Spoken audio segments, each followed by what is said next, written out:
1 Timothée, chapitre 4,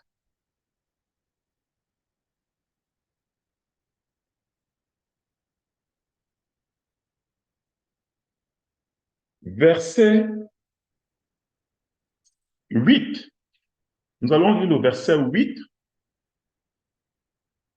Il dit à Timothée, c'est Paul qui parle, il dit, exerce-toi à la piété, car l'exercice corporel est utile, mais elle est utile à peu de choses, tandis que la piété est utile à tout, ayant la promesse de la vie présente et celle qui est à venir. Mais je voulais juste m'arrêter sur un bout de mot, c'est exerce-toi à la piété. Exerce-toi à la piété. Je vous ai dit que la piété, c'est le fait de s'attacher à Dieu. Le fait d'être fidèle à Dieu, comme une femme est fidèle à son mari et un mari est fidèle à sa femme. C'est ça la piété. La piété, c'est la fidélité à l'égard de notre époux, qui est le Christ. Et l'apôtre Paul utilise un mot, il dit exerce-toi. Ça veut dire entraîne-toi. Alors pourquoi le Paul dit à Timothée de s'exercer, de s'entraîner? Alors, ici, le but de l'exercice va consister à amener chacun de nous à vivre la piété comme quelque chose de naturel. Parce que la piété, ce n'est pas quelque chose de naturel. Ça dit s'attacher à Dieu, ce n'est pas quelque chose qui est facile. L'exercice va nous permettre de développer cette faculté en sorte que ça devienne quelque chose de naturel. Nathan nous a dit la fois dernière, aimer Dieu de toute sa force. On met notre force en sorte que l'amour de Dieu pour nous devienne naturel. C'est dans la continuité, la piété. Donc, quand tu exerces ton corps, par exemple, à faire les 100 mètres, de faire dans et entrer dans l'armée, et quand il a commencé, je ne pense pas que tu avais cette habileté. Tu as fait les courses, tu es monté, chaque fois tu fais de l'exercice. Et puis à un moment, tu n'es pas bien au niveau, tu pouvais relever certains défis. C'est ça aussi l'exercice de la piété. Donc, ce n'est pas facile que tu te lèves à 4 heures du matin, tu ouvres ta Bible et tu te mets à lire. Parfois, ce n'est pas facile. Mais tu vas te rendre compte que parfois, tu vas ouvrir la Bible et puis le sommeil va t'emporter. Et puis, un jour, tu vas mettre le réveil et tu vas ouvrir la Bible, c'est à 4h30, mais tu vas quand même lire. Et puis un jour, tu vas voir, il sera 6 heures, tu auras oublié. Mais qu'est-ce qui se passe? Tu vas te créer un cadre qui va te permettre de demeurer constant dans ton exercice. C'est la volonté. C'est la volonté. Donc, à un certain moment, tu vas te rendre compte que tu n'auras plus besoin de réveil. Il y aura une horloge intérieure. Quand il sera 4 heures, quelque chose va te réveiller et tu vas voir 4h00. Et à 4 heures, ton sommeil va partir comme si quelqu'un l'a aspiré. Parce que tu as fait l'effort de l'exercice. Exerce-toi à aimer Dieu. Exerçons-nous à être fidèles à notre époux qui est Jésus-Christ. C'est un entraînement. Il n'y a pas de chrétien qui va être fidèle à Jésus-Christ s'il ne met pas de son cœur et de sa volonté. Ce n'est pas possible. Il y a un Jésus qu'on nous enseigne, mais ce Jésus n'est pas vrai. Le Jésus de la facilité, ce n'est pas possible. Donc, quand nous allons nous exercer, nous allons développer cette habileté, cette capacité à pratiquer la piété facilement. Quand tu vas voir de l'argent, de la corruption, automatiquement, quelque chose va te dire ne prends pas. Tu n'auras plus à combattre. Mais si tu ne t'exerces pas, tu vas combattre. Et à un moment, tu vas le prendre. Quand tu vas te rendre compte que tu as menti, quand tu t'exerces à la piété, quelque chose va t'arrêter immédiatement. Et tu vas dire, oh, je suis désolé, Seigneur, pardonne. Je sens que je viens de faire quelque chose qui n'est pas bien. Comprenez? Donc, exerçons-nous à la piété. Paul a dit cela. Le deuxième passage maintenant que je voudrais que nous lisons, c'est Osée au chapitre 6, versets 4 à 5. Dans Osée au chapitre 6, le prophète va parler de ça, il va parler de la piété.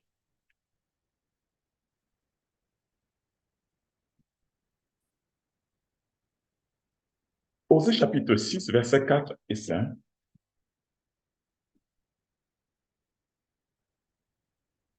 Le prophète parle ici, il dit, que ferais-je? Que te ferais-je, Ephraïm? Que te ferais-je, Judas?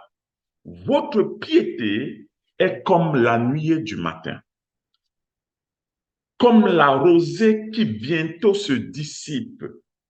C'est pourquoi je les frapperai par des prophètes, je les tuerai par les paroles de ma bouche, et mes jugements éclateront comme la lumière. Nous sommes une génération qui aimons les prophètes. La plupart du temps, vous allez vous rendre compte que l'Église est attirée vers les prophètes. Mais les prophètes sont des armes de destruction massive que Dieu utilise quand il travaille au milieu d'un peuple qui est vraiment consacré à lui.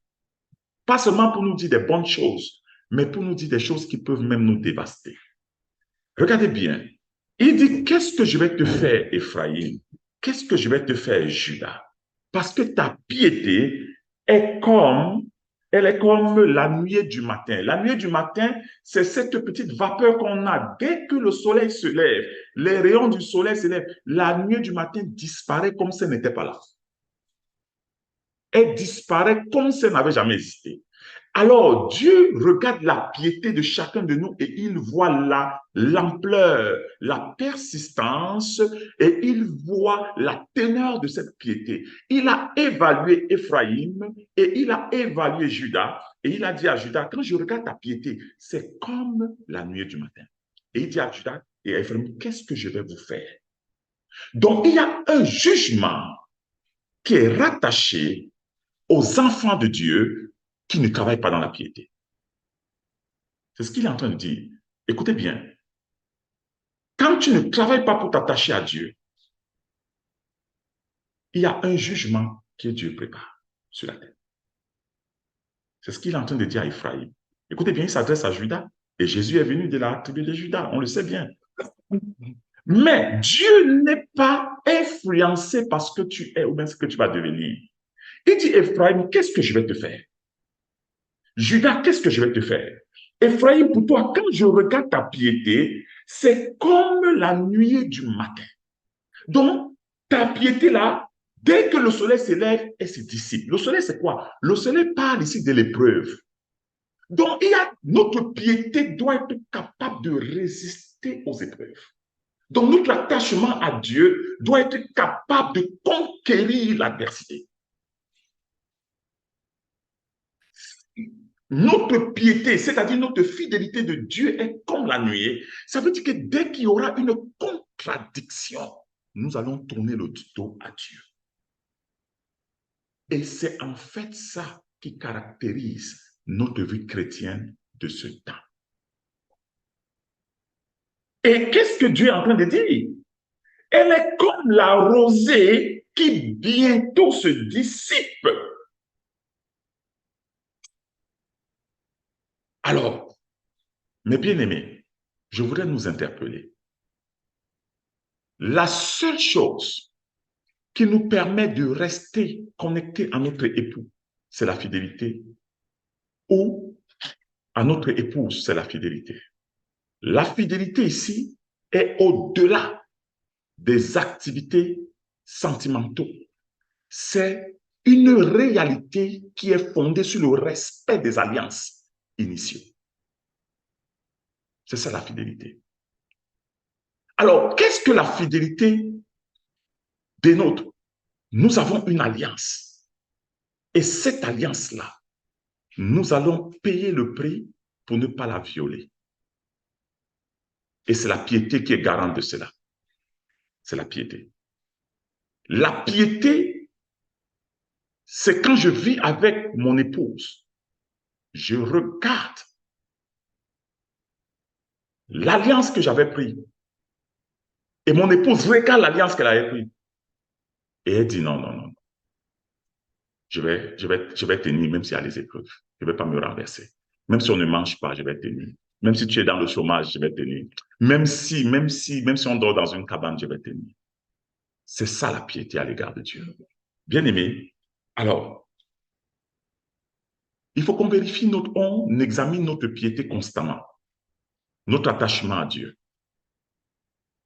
C'est pourquoi, quand je regarde ta piété, je te frapperai par les prophètes. Le prophète va venir te dire qu'est-ce que je vais faire et ce qu'il va te dire va arriver.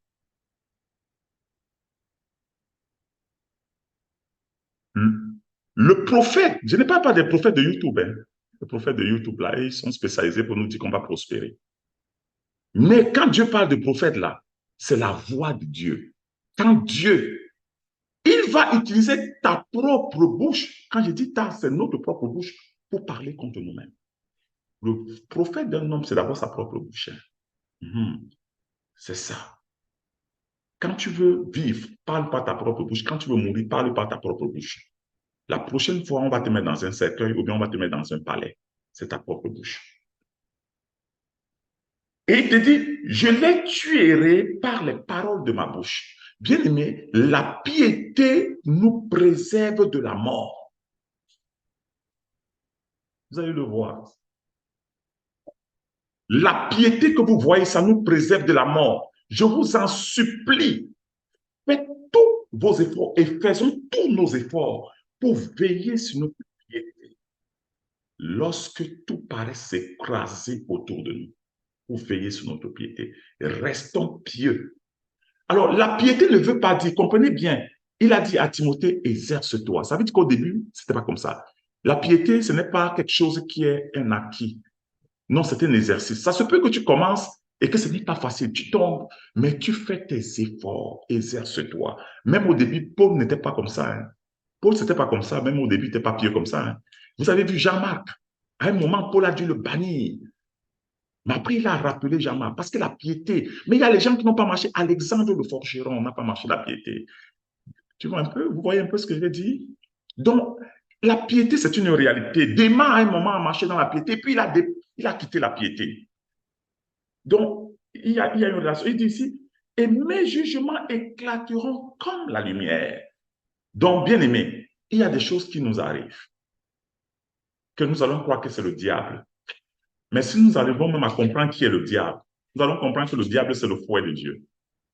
Quand le Seigneur veut nous fouetter, il envoie le diable nous travailler. Voyez un peu. Ça veut dire qu'il est terrible de tomber entre les mains du Seigneur. Si Dieu lui-même veut éclater son jugement contre nous, personne ne va nous délivrer. Parfois, il va permettre que le diable vienne nous tirer les oreilles et à un moment, on fait les combats spirituels et puis on se fatigue, mais le plan de Dieu va continuer. La discipline va continuer, quels que soient les combats spirituels qu'on va mener. Voyez un peu. Donc, bien aimé, il dit, car j'aime la piété et non les sacrifices, dont la priorité de Dieu est placée. J'aime la priorité, la piété et non les sacrifices. Donc, Dieu vient de nous dire, si vous voulez me plaire, si nous voulons lui plaire, voici ce qu'il veut. Ce n'est pas les sacrifices. Les sacrifices, c'est quoi? C'est tout ce que nous faisons dans notre volonté, mais sans notre cœur. C'est ça les sacrifices. Tout ce que nous faisons dans notre volonté, mais sans notre cœur. Donc, le Seigneur nous dit, il dit, j'aime que vous vous attachiez à moi, que vous fassiez vos efforts pour rester fidèles à moi, que de passer le temps à vouloir m'impressionner avec les grandes choses. Vous comprenez un peu? Alors, regardez bien. Parfois, dans les moments de fin d'année comme ça, il y a beaucoup des activités religieuses. Et la plupart du temps, il y a des groupes religieux qui sont spécialisés à aller faire ce qu'on appelle le chemin de la croix. J'ai travaillé à l'oratoire, là-bas vers l'oratoire Saint-Joseph à Montréal, qui est comme la basilique du Vatican, une petite modèle. Et parfois, vous voyez des choses. Vous demandez que, mais quand tu vois quelqu'un monter les marches de l'oratoire à genoux, je dis que quand tu sortiras de là, je veux que, et fais d'effort de ne pas crier que tu as le rhumatisme. Parce que vous voyez quelqu'un, une maman qui a déjà 40 ans, 50 ans, et elle espère qu'elle va monter ça comme ça, dire, elle monte, elle fait des genoux, elle a le chapelet, elle dégraine, elle invoque Marie. Écoute, même Marie va te dire qu'arrête ça, tes assurances ne peuvent pas te couvrir. Et elle égrène tout ça. Pourquoi? Parce qu'il faut montrer à Dieu quelque chose. Mais après avoir égrené tout ce, voyez un peu, et monté toutes ces marches, et quand on sera rentré à la maison, l'attachement à Dieu, c'est ça qui est le plus important. J'aime la piété et non les sacrifices. Je n'ai pas de Seigneur, ne me dit pas que j'aime la piété et un peu les sacrifices. Il a exclu j'aime la piété et non les sacrifices, la connaissance de Dieu plus que les holocaustes. Donc la piété va avec la connaissance de Dieu et les sacrifices et les holocaustes vont ensemble. Donc, bien aimé, c'est ce que je voulais qu'on puisse comprendre dans ce passage d'Osée au chapitre 6, versets 4, 5 et 6. Lorsque vous regardez ça, faisons attention, développons notre piété. On va rentrer dans Jérémie au chapitre 2, et là-bas, nous allons aussi parler de la piété.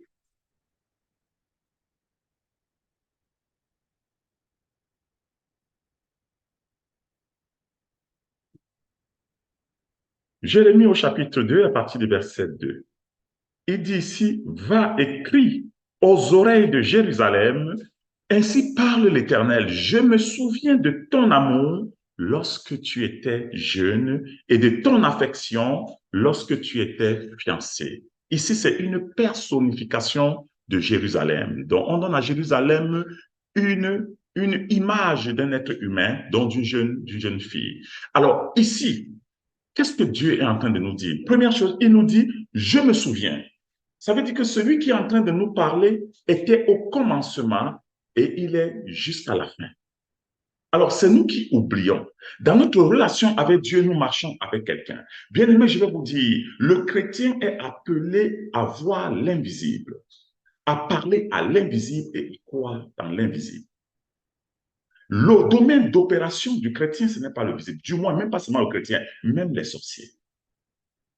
Même tout ce qui est spirituel, c'est l'opération dans l'invisible. Parce que ce qui est invisible soutient et sous-tend ce qui est visible. C'est pourquoi Dieu nous a bénis de toutes sortes de bénédictions dans le monde invisible, ce qu'on appelle le monde spirituel. Parce que la bénédiction qu'il nous a donnée a précédence et gouverne tout ce qui sera visible. Donc, comprenons-le bien. Alors, Dieu dit, je me souviens. Première chose, je me souviens quoi? De ton amour lorsque tu étais jeune. La jeunesse dans la foi. Quand nous avons donné notre vie au Seigneur, Dieu dit que je vois comment tu m'aimais. Et regardez bien. Il y a des gens qui ont lu la Bible 3 fois en moins de 2 ans lorsqu'ils ont donné leur vie au Seigneur. Il y a des gens qui ont fait des choses quand ils étaient jeunes dans la foi. On ne pouvait pas les contrôler. Ils étaient incontrôlables. Quand je dis que ce n'était pas dans le mauvais terme, c'était dans le bon terme. Ça dit, ça prenait même quelqu'un qui lui dit, mon frère, calme-toi un peu.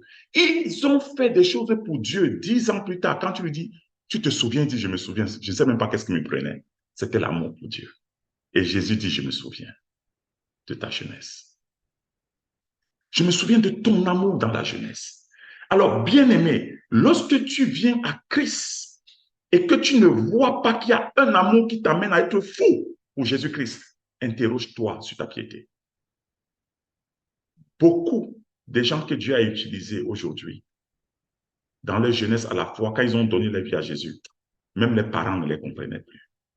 Si ton père et ta mère te comprennent quand tu donnes ta vie à Jésus, c'est que tu as un problème. Sauf si eux-mêmes, ils sont aussi faux comme toi pour Jésus. Mais s'ils te comprennent bien, c'est que tu as un problème. Vous comprenez un peu? Parce que je me souviens, j'étais à l'aéroport. Je venais d'une mission et on ne me voyait même pratiquement plus. Et j'ai trouvé mon frère aîné à l'aéroport et je l'ai salué. J'ai dit, ah, il me dit, ah, tu es là? Je dis, oui, je suis là. J'ai dit, je repars encore.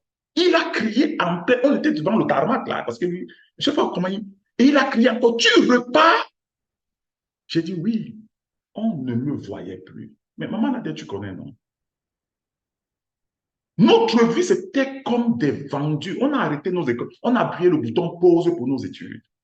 4 années. C'est quand le Seigneur te rappelle, il dit, viens, va continuer tes études. Tu dis, ok, j'ai compris. Tu repars.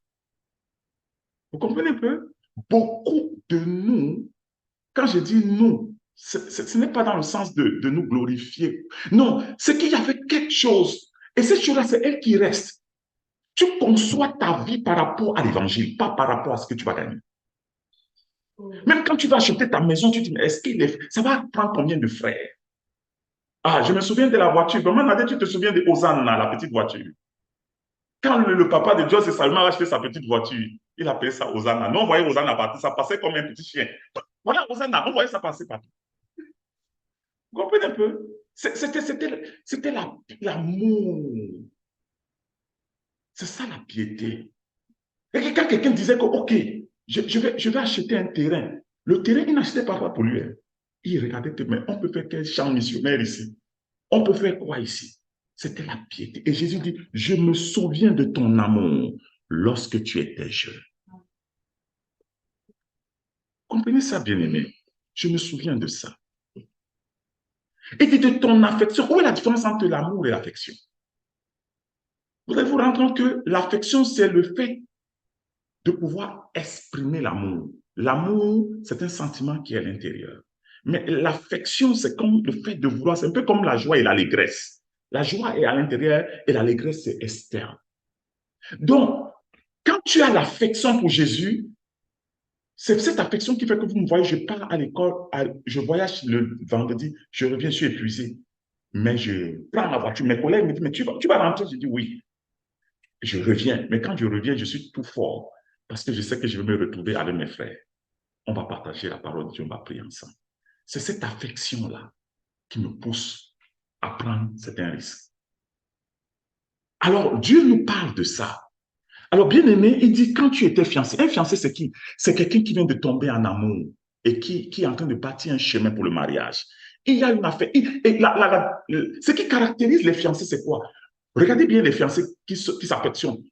Et si tu t'amuses, les fiancés peuvent s'accompagner, se raccompagner jusqu'à le matin arrive. Vous comprenez ça, non? Tu vas accompagner ta fiancée, il arrive quelque part, vous restez sur l'arbre, vous causez, et puis elle te dit, je vais aussi t'accompagner. Vous arrivez au quartier à l'entrée de la ville, elle t'accompagne, vous causez. Après, tu dis, bon, je vais t'accompagner pour que tu ne sois pas seul. Tu l'accompagnes, et puis vous arrivez au quartier, vous causez, vous causez. Après, tu dis, mais il est 4 heures du matin. Bon, décidons-nous de rentrer. Ben, je vais encore t'accompagner pour que les bandits ne t'agressent pas. Les fiancés s'accompagnent. Les fiancés s'accompagnent. Ah, je vous dis, c'est l'accompagnement, les fiancés. Et Jésus dit, je me souviens de cette affection. Ça veut dire, partout où Jésus partait, on l'accompagnait. Au début de notre foi, c'était la piété.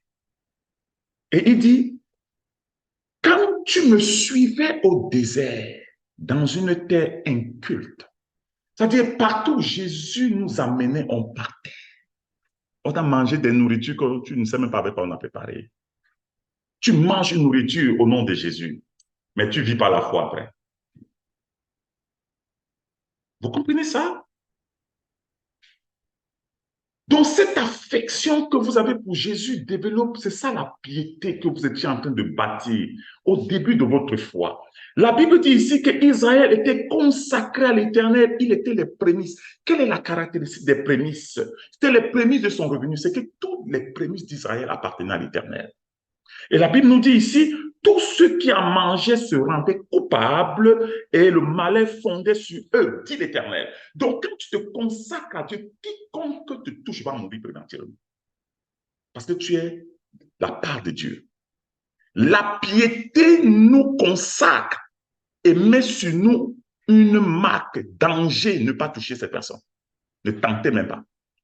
Si tu te consacres à Dieu dans tout ce que tu fais et que tu développes l'habitude, si le sorcier tente, il meurt. Si ton ennemi physique tente, il va mourir. La Bible dit que tous ceux qui touchaient à Israël, qu'est-ce qui se passait? Un malheur fondait sur eux. Donc la piété est un bouclier qui nous préserve des attaques.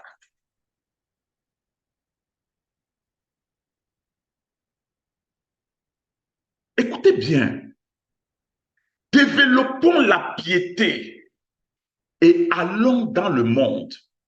Vous allez vous rendre compte que si quelqu'un vous touche, son doigt va brûler. Toute personne qui est pieuse devient les prémices de l'Éternel, c'est-à-dire la partie consacrée. C'est ça la piété, la consécration, l'attachement pour la fidélité. Et un jugement va fondre sur eux. Je vous dis la vérité. Alors, qu'est-ce que je suis en train de dire? Comprenez bien la piété. Quand un homme et une femme sont ensemble, ça ne veut pas dire qu'ils s'entendent toujours. Ça ne veut pas dire, ça veut pas dire qu'ils n'ont pas de problèmes. Mais la piété, comme je vous ai dit, c'est comme cette alliance, c'est-à-dire que cette faculté à veiller sur l'alliance. Et avec Dieu, ça ne veut pas dire que demain tu ne vas pas tomber. Ça ne veut pas dire ça. Ça ne veut pas dire que demain tu ne vas pas faire une erreur. Non, ce n'est pas ça qu'il est en train de dire.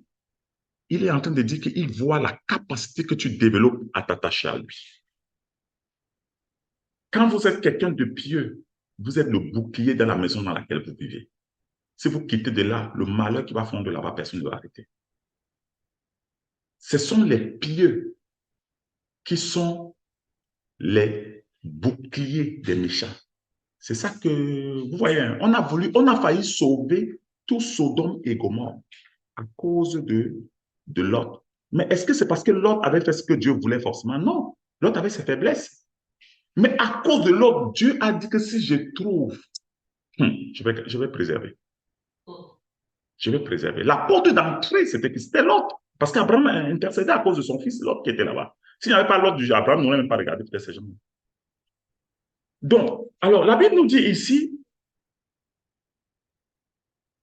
verset 4, écoutez la parole de l'Éternel, maison de Jacob, et vous, toute famille de la maison d'Israël. Ainsi parle l'Éternel. Quelle iniquité vos pères ont-ils trouvé en moi pour s'éloigner de moi? Chaque fois qu'un chrétien ne développe pas la piété, il est en train de dire à Dieu qu'il y a quelque chose en toi que j'ai trouvé de mal. C'est pourquoi je me retire de toi. Dieu dit, dites-moi, je constate que vous, mes enfants, vous êtes en train de me quitter. Vous n'êtes plus fidèles. Mais dites-moi, qu'est-ce que vous avez trouvé en moi qui vous a amené à fuir, me fuir?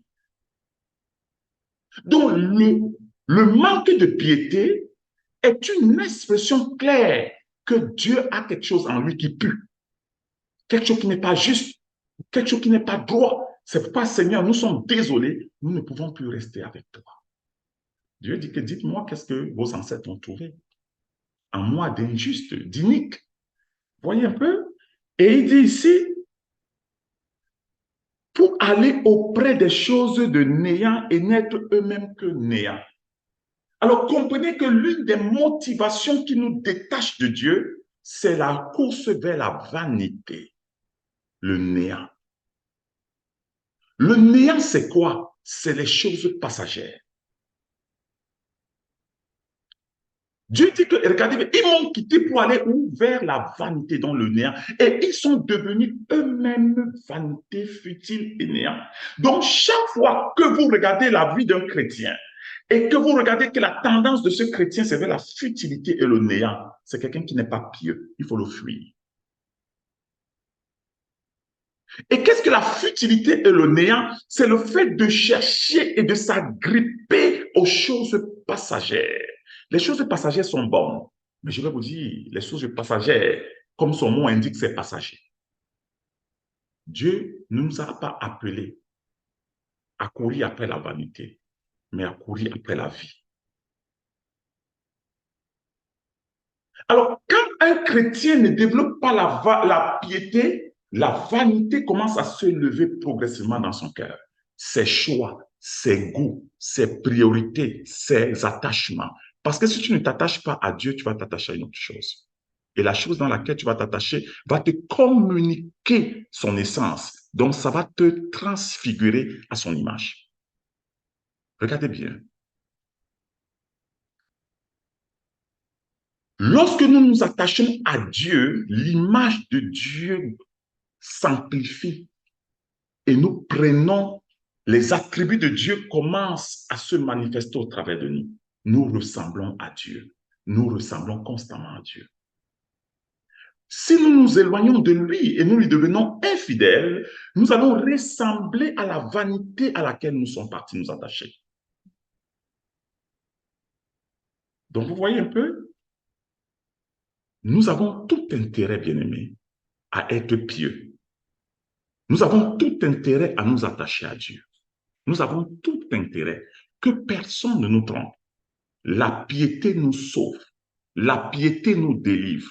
La piété permet de délivrer les autres. La piété nous permet de ressembler à Dieu et ça nous amène à être des hommes utiles. Utiles. Si quelqu'un n'est pas utile, l'utilité, c'est le contraire de la vanité. La futilité, ces choses-là. Donc,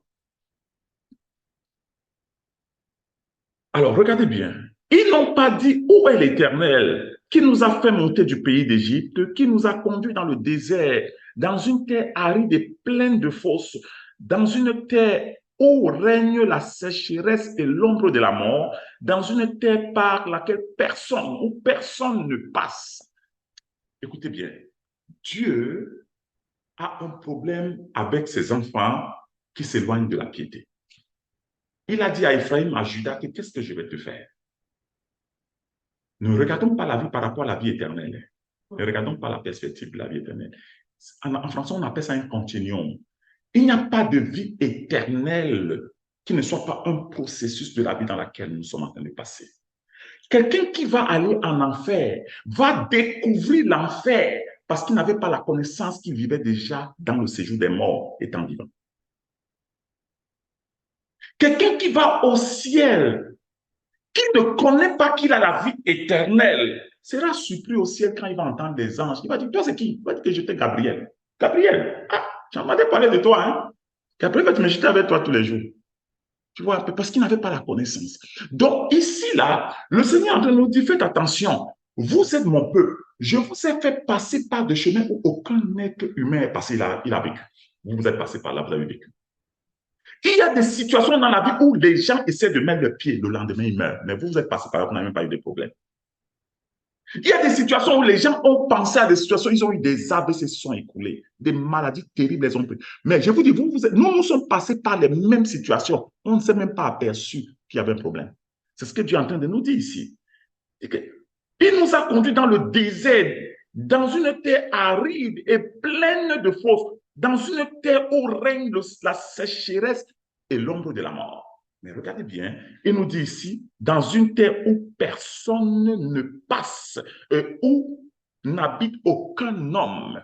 Personne ne pouvait vivre dans ce monde, dans ce pays-là. Personne. Tu tentes de mettre tes pieds à tu vas mourir. Mais les chrétiens sont passés dans ce pays. Ils sont sortis vivants. Parce que Dieu les a conduits. Et Dieu dit, moi, je vous ai conduit là-bas. Je vous ai donné des victoires spirituelles sans précédent. Vous m'abandonnez? Vous voulez me devenir infidèle? Vous comprenez bien? Le Seigneur fait, c'est comme un plaidoyer à la piété. C'est comme un plaidoyer à la piété. Vous comprenez? Je continue, excusez-moi. Je vous ai fait venir, verset 7. Nous sommes dans Jérémie 2, verset 7. Je vous ai fait venir dans le pays, dans un pays semblable à un verger, pour que vous en mangiez les fruits et les meilleures productions, mais vous êtes venus et vous avez souillé mon pays. De quel pays on parle ici? Nous parlons du royaume des cieux. Donc Dieu fait ici une analogie entre le monde de la mort, le monde, et le royaume des cieux dans lequel il nous a appelés. C'est par la piété que nous maintenons la sainteté dans le royaume des cieux. Alors, tout chrétien qui ne développe pas la piété est une porte ouverte pour amener l'impureté dans le royaume des cieux. Je vous ai pris dans ce pays, je vous ai amené dans mon bon pays, dans le but que vous mangiez des fruits de la meilleure production. C'est quoi la meilleure production, le bon fruit? Dieu veut que il nous appelle avec des bonnes intentions, de nous bénir. Il nous appelle avec des bonnes intentions, que nous puissions prospérer, que nous ayons la vie en abondance. Mais ce que le Seigneur se rend compte, il se rend compte que quand il nous a appelés au début, nous étions pleins d'amour pour lui. Après, progressivement, d'autres champs d'intérêt ont commencé à naître. Progressivement, les autres choses ont commencé à nous attirer. Au point où l'attachement à Dieu est devenu comme la nuée du matin. Elle est devenue comme la rosée qui se dissipe. Nous prions par formalisme. Nous prions par formalisme. Nous allons à l'église comme ça nous plaît.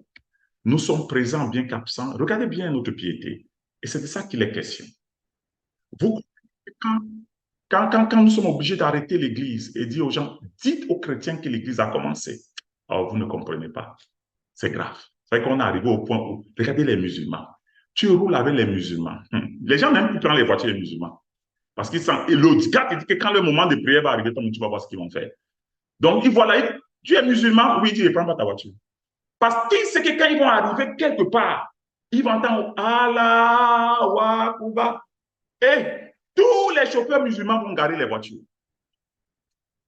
Ils vont regarder le soleil, vont se prosterner jusqu'à ce que la prière finisse. Et les musulmans vont redémarrer la voiture. Et ils vont partir. C'est pourquoi l'Éternel les bénit. Écoutez bien, je vous ai dit que dans la bénédiction, c'est celui qui est violent qui la prend. Même Lucifer a été béni lorsqu'il a pris la bénédiction d'Adam. Regardez bien. Donc,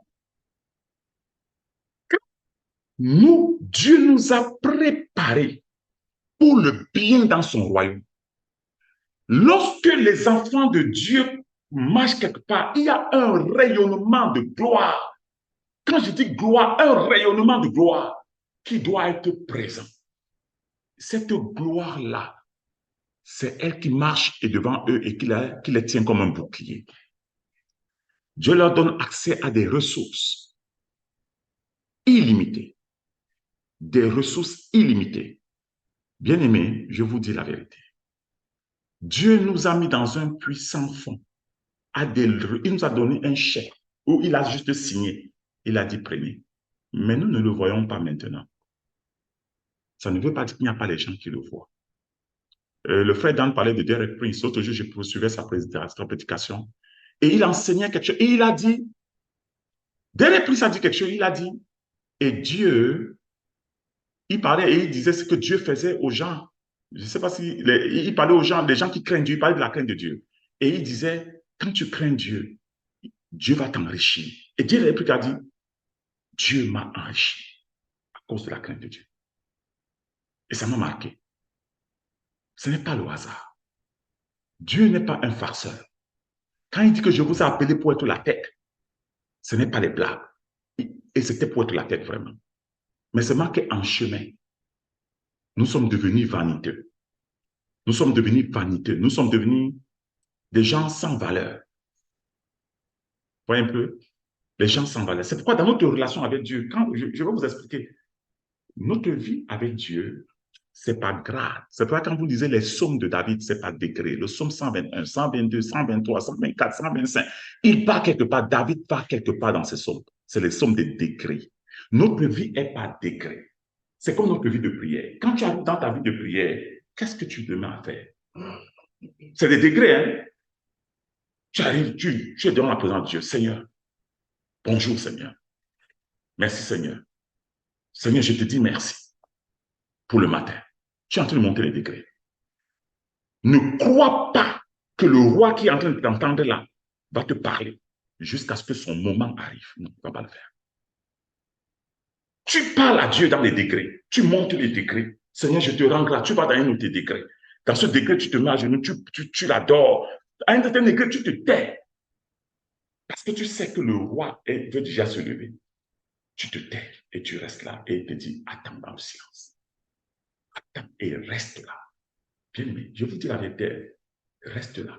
Et comment tu vas savoir ces petits secrets? C'est dans la piété. C'est dans la piété que tu as pu savoir qu'il y avait une alerte dans ton cœur. Tu comprends un peu? Et cette alerte était rattachée à une mort imminente. Et si tu n'étais pas pieux, tu n'avais pas exercé ça, tu n'aurais pas su. C'est comme un capteur. La piété nous permet de développer les capteurs spirituels. La piété. Donc, tu arrives dans la présence de Dieu et Dieu te dit, tais-toi, attends. Tu restes tranquille. Tu restes tranquille. L'autre jour, je suivais un témoin, une femme, un pasteur et sa femme qui s'est chicané, s'est chicané, s'est chicané. Ils ont voulu prier, ils sont partis au bord du lit. Ils ont voulu prier et rien ne passait. Après, ils ont entendu une brise fraîche passer sur le lit. Dieu était dépassé. Le maître était là. Mais ils ont continué à se chicaner sans savoir. C'est ça le problème quand on ne développe pas la piété. Dans la piété, quelque chose te bouge, te dit que Dieu est là. Je dis, hein, tu reconsidères ta voix. Et c'est de ça qu'il parle. Il dit, mais vous êtes venus, vous avez souillé mon pays. Dans le pays de Dieu que vous voyez là, ceux qui l'ont souillé, ce n'est pas les démons. Ce sont les enfants de Dieu. Donc, en fait, les enfants de Dieu créent plus de problèmes à leur père que le diable. Nous, les enfants de Dieu là, nous créons tellement de problèmes à notre père que le diable n'en crée. Parce que c'est nous qui souillons le pays que Dieu nous a donné. Alors, regardez bien, il dit, vous avez fait de mon héritage une abomination. Qu'est-ce que l'abomination? L'abomination, c'est cette chose que tout le monde rejette d'être tenir à distance. Regardez bien. Nous avons pris le royaume des cieux. Nous avons fait quelque chose que quand tu vas dire à quelqu'un que je vais te parler de Jésus, la façon dont il te répond, comme tu comprends que c'est une abomination dont tu peux lui parler. Nous avons pris le royaume des cieux et nous avons fait quelque chose que personne ne veut plus entendre parler d'eux. Et c'est Dieu qui est en train de nous dire pourquoi? À cause de la piété. Donc, notre mission d'évangélisation que nous faisons, c'est une chose qui parfois beaucoup de temps n'a pas le backup de Dieu. Pourquoi? Parce que Dieu nous dit que je ne vous connais pas. Moi, je suis consacré à laver mon royaume que vous êtes en train de salir et vous êtes en train d'aller parler de moi. L'abomination, c'est cette chose. Quand tu vas voir un Québécois qui passe dehors, tu lui dis que je vais te parler de Jésus. La façon dont il te répond, c'est ça l'abomination. Personne ne voit quelque chose de bon et refuse. Si on voit le royaume des cieux et on le rejette, c'est parce que la gloire spirituelle du royaume de Dieu a été terminée par la souillure. Comprenez un peu? Personne, je vous dis la vérité, personne ne voit quelque chose de bon dehors et le rejette. Le royaume des cieux est une chose que personne ne pouvait rejeter si le Seigneur le révélait. Mais à cause de ce que ceux qui vont lui présenter, qui vont présenter le royaume des cieux, ne se sont pas tenus dans la piété, donc ne sont pas restés dans la fidélité à Dieu, dans l'attachement à Dieu, notre fidélité donc n'est pas consistante. Et quand nous allons maintenant parler de ce royaume, la souillure que nous transportons, c'est elle qui est le... Dans le monde spirituel, c'est ce qu'on voit. Donc, quand tu vois quelqu'un te parler, il te dit, je ne veux pas de ce que tu me dis. Ce n'est pas du royaume de ceux qui parlent. C'est qu'il y a quelque chose qu'il n'a pas vu en nous. Quelque chose qu'il n'a pas vu en nous. S'il voit cette chose-là, il sera frappé. C'est la gloire de Jésus. La gloire de Jésus est une réalité. Vous avez vu parfois, regardez, prenez 3 jours de jeûne. Je me souviens, regardez bien. Un jour, j'ai pris 3 jours de jeûne et je devais aller prier pour une dame qui était folle. La dame était folle. Et on a pris 3 jours de jeûne, on était à l'université. J'étais dans une salle, je me souviens de ce professeur à l'université. Personne, je ne sais pas si quelqu'un savait que je jeûnais. J'étais assis là, je suivais le cours. Et le monsieur est venu me voir, le prof est venu dans mon coin. Il m'a dit, pourquoi tu ressembles comme ça? Pourquoi tu es comme ça? Il m'a regardé d'une façon et j'ai senti qu'il avait vu qu'il y a quelque chose en moi. Et qu'est-ce qui s'est passé? Le 3e jour où je devais aller prier pour cette dame, quand je suis arrivé pour prier pour cette dame, à peine j'étais entré qu'on est venu m'accueillir, on m'a dit que papa, elle est guérie. Elle s'appelait Adèle. Je suis rentré voir Adèle. J'ai dit Adèle, je l'ai trouvée bien habillée. 3 jours, elle faisait l'essai sur elle folle. 3 jours de jeûne à sec. La gloire de Dieu a rempli mon esprit. Et le prof dans la classe a vu, il m'a dit que toi, qu'est-ce qui se passe là? Tu es comme... La gloire, c'est de ça que Dieu parle, l'attachement. Si on s'attache à Dieu, il y aura un aura, une gloire qui va nous revêtir. La gloire là va être sur nous, ça c'est comme un vêtement. C'est cette gloire qu'Adam et Ève ont perdu. Non? Quand ils ont perdu ça, eux-mêmes ils ont su. Donc, il dit au verset 8, les sacrificateurs n'ont pas dit où est l'Éternel. Et il dit ici, les dépositaires de la loi, c'est-à-dire ceux qui enseignent la parole de Dieu, n'ont pas connu l'Éternel. Les pasteurs m'ont été infidèles et les prophètes ont prophétisé par Baal. Ça veut dire quoi? Le leadership de l'Église a montré le mauvais exemple. Nous n'avons pas cherché Dieu. Et vous avez vu le psaume 133 qu'on a parlé vendredi. Nous, le leadership, ce sont les 4 bras du leadership. Les pasteurs, les sacrificateurs, les enseignants, et puis c'est eux. Laissons d'abord les prophètes, les apôtres, parce que c'est souvent le résumé de tout le monde là. Voilà le leadership de l'Église. Et il dit, les 4 là n'ont pas connu Dieu. Ça veut dire quoi? Ça veut dire que ceux qui ont créé la désertion, ceux qui ont abandonné Dieu, c'est le leadership. Alors, lorsque nous ne sommes pas pieux, nous risquons d'entrer dans la sorcellerie sans le savoir. Saül était un sorcier sans le savoir. Au début, on lui a dit que Saül, tu es sorcier, il n'a pas cru. Samuel lui a dit ça. Il lui a dit ici que si tu ne t'attaches pas à Dieu, la désobéissance, c'est comme la sorcellerie. Mais Saül pouvait dire non, moi je ne suis pas sorcier. À la fin, il est parti consulter la médium d'Endor. La médium d'Endor. Il est vraiment allé consulter la médium d'Endor. Donc, lorsque nous quittons la piété, les possibilités du satanisme s'ouvrent devant nous.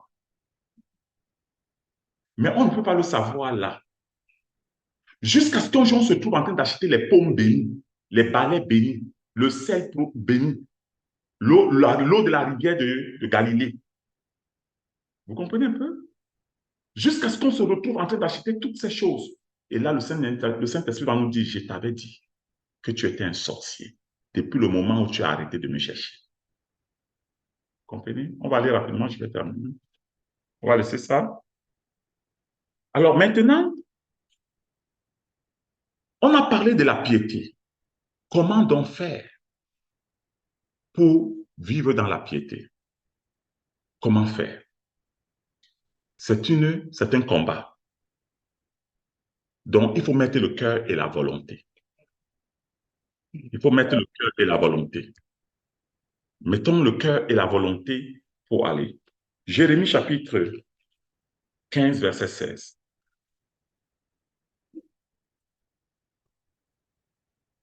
Jérémie chapitre 15, verset 16. On va commencer maintenant à parler de comment faire pour développer notre vie de piété. On a déjà exposé ce que c'est que la piété. On a vu comment est-ce que c'est facile d'abandonner la piété. Maintenant, il faut qu'on parle de comment faire pour remédier à ça. Jérémie 15, verset 16 nous dit ici, excusez-moi, est-ce que c'est Jérémie 15, verset 16 ou bien? Je ne sais pas si... Oui. Jérémie 15, verset 16. J'ai recueilli tes paroles et je les ai dévorées. Tes paroles ont fait la joie et l'allégresse de mon cœur, car ton nom est invoqué sur moi. Ceux sur qui le nom de l'Éternel est invoqué, c'est les chrétiens. Donc maintenant, qu'est-ce que la piété? La piété, ce n'est pas juste le fait de vouloir aimer Dieu des sentiments, c'est des actions qu'on prend. La première action, c'est de chercher Dieu dans sa parole. Et Jérémie nous dit ici, j'ai recueilli tes paroles, je les ai trouvées, je les ai accueillies, et il dit, je les ai dévorées. Donc, si tu ne restes pas dans la parole de Dieu pour la manger, oublie la piété. Donc, il n'y a pas de chrétien pieux qui ne passe pas le temps à dévorer les Saintes Écritures, donc à les consommer. Vous voyez un peu? Donc, l'étude de la Bible, la méditation des Saintes Écritures est un élément qu'il faut considérer lorsque nous voulons bâtir notre vie de piété, lorsque nous nous exerçons. Donc, tu t'exerces à la piété comment? En lisant ta Bible, en l'étudiant, en la méditant. Et qu'est-ce que ça va produire? La Bible dit que quand tu vas commencer à méditer ta Bible, tu vas constater qu'il y a 2 choses qui vont se produire. La première chose, c'est quoi? Il dit ici, tu vas ressentir une joie dans ton cœur. La parole que tu vas méditer va se transformer dans ton cœur en joie. C'est cette joie qui va te guérir du cancer. C'est cette joie qui va te guérir des maladies que tu ne connais pas. C'est cette joie-là. Donc, le produit de la piété, c'est la joie. Et il dit ici, cette parole, quand tu vas, elle va produire l'allégresse. C'est-à-dire, tu seras content et tu vas voir que même cette joie se communique dehors. Voyez un peu?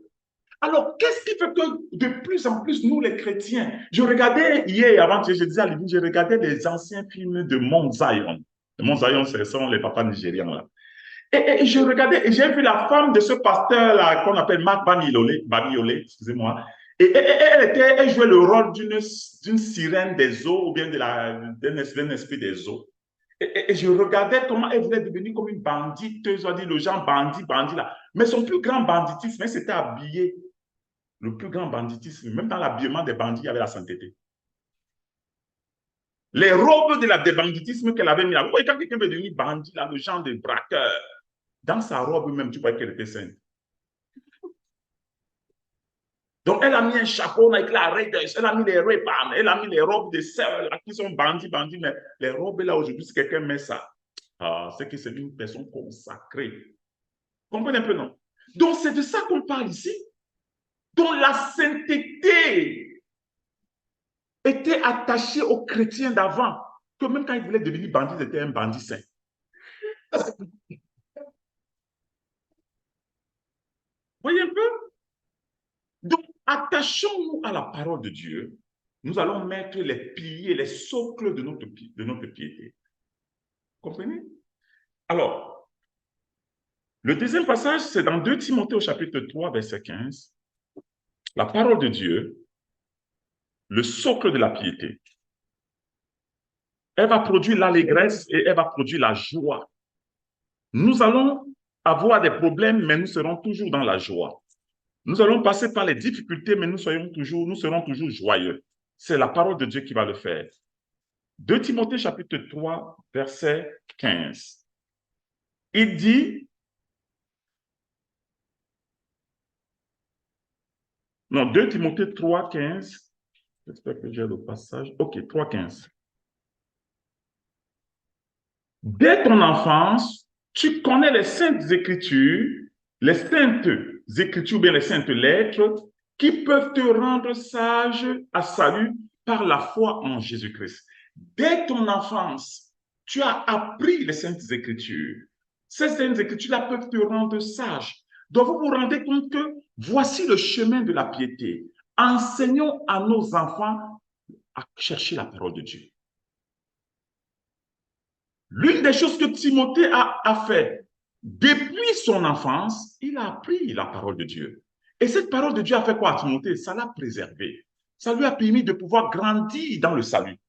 Donc, si quelqu'un ne lit pas la parole de Dieu, si dans la maison, vous laissez les enfants avec toutes sortes de gadgets, de téléphones, de ces jeux vidéo bizarres, je vous dis la vérité, à la fin, ne soyons pas surpris qu'on ne récolte, on ne moissonne pas la piété. La chose qui permet de moissonner la piété, c'est la parole de Dieu. La Bible dit ici, dès ton enfance, tu as appris les saintes écritures. Donc, bien aimé, je voudrais vraiment nous encourager à cela. On va tourner notre Bible dans Actes des Apôtres au chapitre 2. Vous connaissez déjà ces passages, c'est juste pour mettre l'emphase. Mettre l'emphase sur quoi faire pour qu'en sortant de là, nous ne soyons pas seulement condamnés dans nos cœurs, mais que nous ayons de l'espoir que si on fait ce que Dieu nous demande de faire, nous allons trouver une solution. Actes des Apôtres, chapitre 15, à partir du verset 45, vous le connaissez bien, 42, vous le savez bien.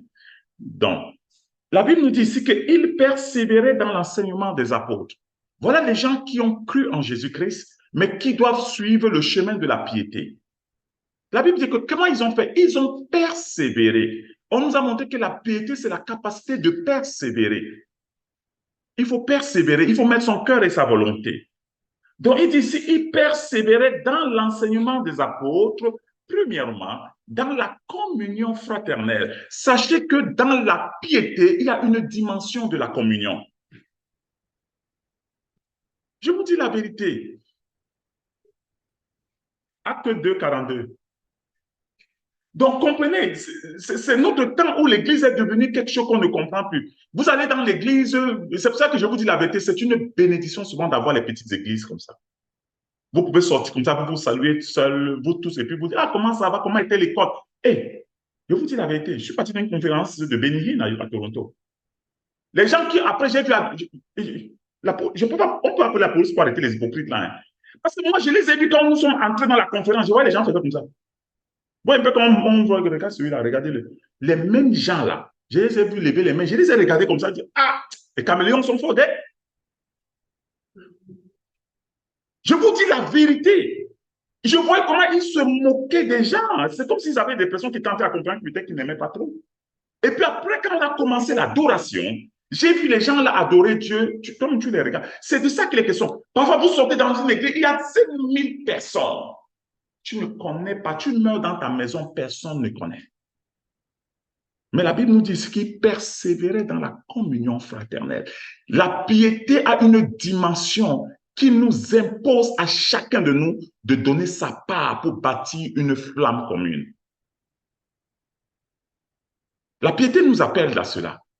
Il y a une dimension où chacun de nous doit donner pour que les autres aussi vivent une certaine dimension de l'affectivité. Sans ça, la piété va devenir une chose formelle juste.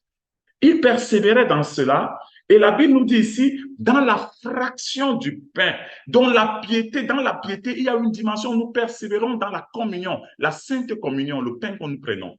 Ça bâtit notre piété et dans les prières. Donc, vous ne pouvez pas, nous ne pouvons pas développer une vie de piété quand nous ne pouvons pas persévérer pendant 1 heure de temps dans la prière. Ce n'est pas possible. La parole de Dieu, la prière, la communion fraternelle et la rupture du pain. Verset 46, on va rapidement aller au verset 46. Regardez bien, ils étaient chaque jour tous ensemble, assidus au temple. Je veux bien que vous regardiez ça, bien aimé, c'est important de le comprendre. Ils étaient chaque jour, les chrétiens de la première église allaient à l'église tous les jours, 7 jours sur 7. Chaque jour. Mais nous, à la fin des temps, nous ne pouvons pas tenir 3 jours sur 7. Ce n'est pas facile. Et les 3 jours sur 7 là, c'est parfois 1 heure, maximum 1 heure et demie. Donc, en fait, nous avons 4 heures et demie de communion ensemble devant le Saint-Esprit. Mais nous ne pouvons pas tenir. Il y a un problème. Le diagnostic est grave.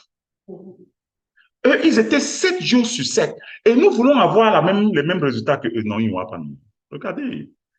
Pour avoir le même résultat, il faut avoir la même prescription. Là. Nous voulons que les morts ressuscitent. Nous voulons demander à quelqu'un qui lève toi et marche.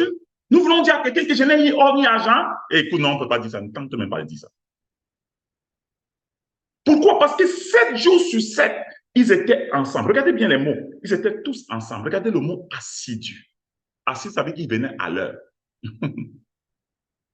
Regardez bien. Tout le monde venait à l'heure.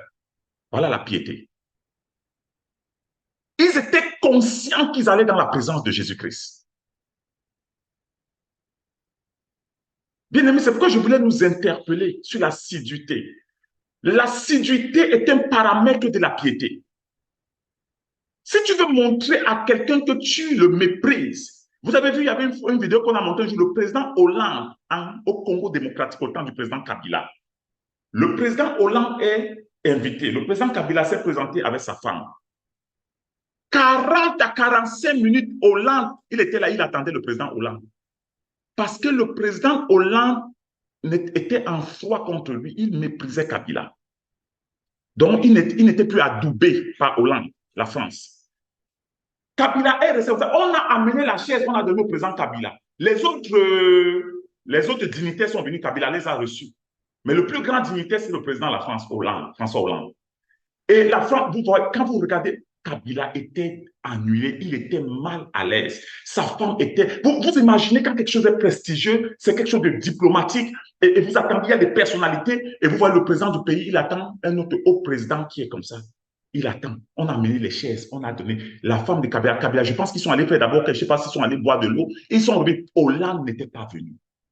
Quand Hollande s'est présenté, il a salué. Diouf était à côté, l'ancien président Diouf. Et Hollande est venu, il a salué Kabila. Ça n'a même pas fait, je ne sais pas si ça fait 5 secondes. Il a salué comme ça, il est passé. Il allait taper Diouf. Il a fait les atalakou de Diouf. Kabila était mal à l'aise. C'est ce que nous faisons à Jésus-Christ devant les anges. Quand nous arrivons en retard. Il est présent. Gabriel est là. Les grands anges, les Phanuels. Je vous dis la vérité, les puissants anges sont là présents. Et Jésus est là, il est assis. Et maintenant, il voit comme ça, le pasteur Paul arrive à son heure et il s'assoit. Et Jésus est là assis. Je vous dis la vérité. Quand le Seigneur regarde son heure et il se rend compte que, OK, mes enfants m'ont invité à 10 heures, puisqu'ils sont infidèles, je m'en vais. Quand il va partir, je vous dis la vérité, quand tu lances une pierre dans l'eau, où ce que l'eau est tombée et la pierre est tombée, il y a ce qu'on appelle les vagues, les effets ondulatoires. Donc, quand le Seigneur est présent, lui, c'est la pierre. Mais quand il vient, il y a une notion qui reste. Il est déjà parti, mais c'est l'onction, l'effet de sa présence que vous commencez à pleurer. Vous dites, oh Jésus, je t'aime, je t'adore, merci pour ta présence. Il n'est plus là, il don't go. C'est les ondes que vous sentez parce qu'il était présent. Vous comprenez? C'est les ondes. Ça dit que lui, il était présent parce que c'était un roi. Il est bien aimé. Quand il arrive, il dit qu'il est là. Mais quand il s'assoit, vous pouvez imaginer. Maintenant, quand il vient à 10 heures, il est là net. Et tous les chrétiens sont là assis. La sudité, c'est ça la fidélité. Maintenant, quand vous allez commencer à prier, c'est pour ça que vous voyez parfois on prie, il n'y a plus de prophétie, non? Avant, tu ne pouvais pas, avant là, tu allais dehors, tu regardais un film comme ça en passant, tu arrives à l'église. Ainsi parle l'Éternel. Je résiste les hypocrites qui regardent des films en venant à l'église. Tu dis, vu que tu regardes, tu dis, qui m'a vu? Je vous dis la vérité, avant, quand tu allais à l'église, tu t'arrangeais à confesser tes péchés. Tu confessais tes péchés, hein? Parce que tu vas rester comme ça à l'église, on est en train d'adorer le Seigneur. Après, quelqu'un se lève, et celui qui va se lever là, ce n'est pas un prophète, tu ne le connais pas. C'est un enfant, comme Kétiala. C'est elle. Elle va dire, le Seigneur me dit de vous dire, frère Paul, mettez-vous en ordre, mettez-vous en ordre. Tu dis, C'est pour ça que quand tu partais avec avant, tu te cachais au dernier banc. Hein. On va te prendre là-bas, mon Dieu. Pas de prophéties dangereuses. On n'avait pas besoin de vérifier, c'était vrai. Maintenant, tu pars à l'église, quand on dit prophétie, on dit je vois le slip canal pro, les autres disent professeur. Ils disent je vois le slip rouge. Ça, c'est quelle abomination, ça?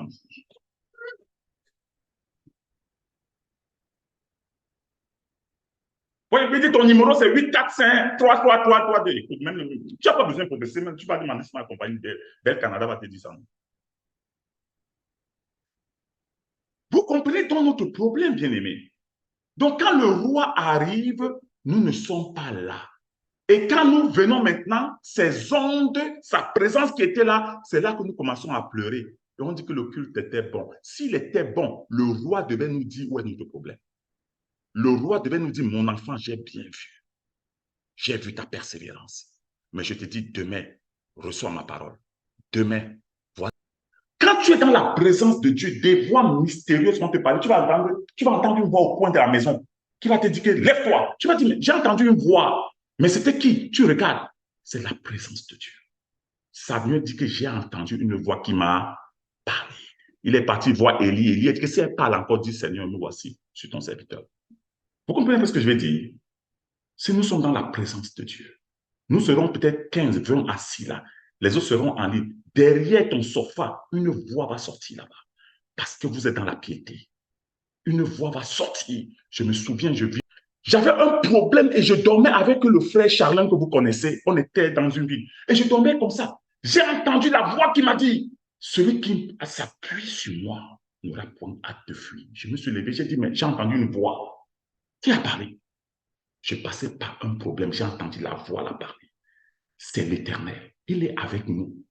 Mais si nous arrivons 3 minutes après, il est parti. Vous comprenez un peu? C'est quand Saül a fait le sacrifice que Samuel est venu. C'est quand nous faisons l'erreur d'arriver 1 minute après que lui est parti. Soyons assidus. soyons fidèles, développons la piété. Vous comprenez? Et nous allons manger les fruits du pays. Dieu va nous montrer les choses qu'il ne montre pas aux autres. Vous comprenez un peu? Et quiconque va vous toucher, il va comprendre que vous avez l'électricité. Les bons, on va prier, disons merci à Dieu.